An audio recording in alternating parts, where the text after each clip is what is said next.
Toutes et à tous, donc ce soir je vais vous montrer comment on fait pour installer toute une machine Python sur une clé USB. Donc là ici c'est ma clé USB, donc le lecteur s'appelle D2 points, j'ai simplement branché ma clé USB sur l'un des ports USB de ma machine.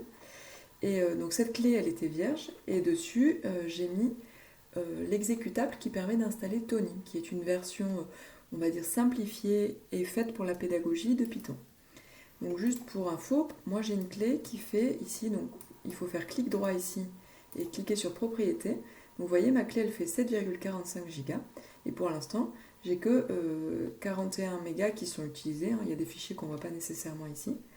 Donc voilà. Donc, sur ma clé j'ai copié l'exécutable d'installation, je ne suis pas obligée de le mettre là mais disons que là je le fais comme ça. Je double-clique sur l'exécutable d'installation que j'ai téléchargé sur le site de Tony et j'ai cette fenêtre qui apparaît. Donc je fais Next, Accept Agreement. Donc ça veut dire j'accepte l'accord avec Tony, tout est écrit en anglais. J'ai pas besoin de créer un raccourci sur le bureau. Pour l'instant, on va s'abstenir de ça. Et pour l'installation, je vérifie bien qu'ici c'est bien marqué D2 points, puisque je souhaite l'installer sur ma clé. Donc ici, D2 points, c'est bien ma clé USB. Donc je vais bien l'installer sur le lecteur qui convient. Je clique sur Install, donc ça peut prendre un certain temps.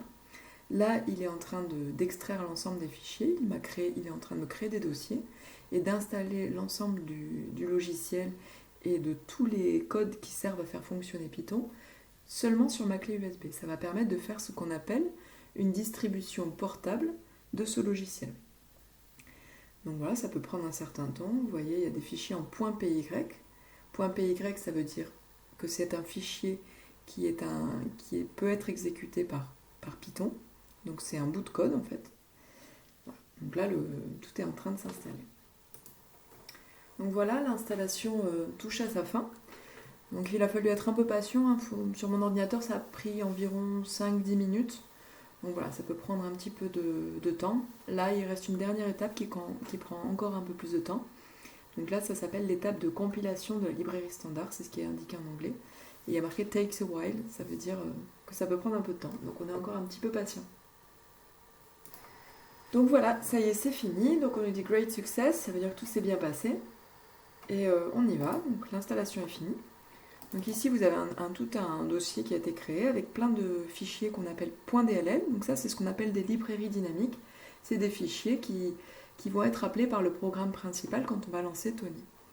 Donc on peut d'ores et déjà lancer Tony ici, et il suffira de double-cliquer. Donc je suis allée dans le répertoire Tony, je descends un peu, et je clique sur tony.exe. Donc ça c'est l'exécutable, on va dire, de départ, qui va tout appeler ensuite. J'ai cette fenêtre ici qui apparaît, donc je peux choisir mon langage. A priori, je peux choisir en français, mais c'est une version bêta. Donc là, c'est au choix. Si vous êtes à l'aise en anglais, vous prenez l'anglais.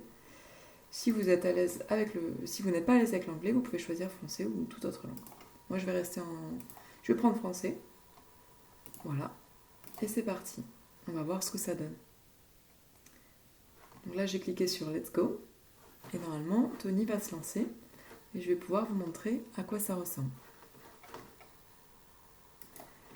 Donc j'ai cette fenêtre qui est apparue, ça peut prendre pareil un petit peu de temps. Et ici j'ai une console Python qui apparaît. Donc par exemple si je fais une affectation, j'associe 3 à la variable A. Autrement dit, je range la valeur 3 dans la variable A. Si ensuite je lui dis affiche-moi la valeur de A, il va bien sûr me renvoyer 3. Donc pour montrer un petit exemple, je vais aller chercher un autre fichier sur mon ordinateur. Donc ici, je vais aller dans Documents et je vais aller rechercher, par exemple, ce code-là que j'avais écrit. Donc ici, voilà, j'ai bien un code, vous voyez, et je peux l'exécuter. Donc il me suffit d'appuyer sur ça et les fonctions qui sont dans ce programme-là vont se lancer. Donc là, c'était un nombre qui calculait les 4 premiers nombres premiers. Donc les voici.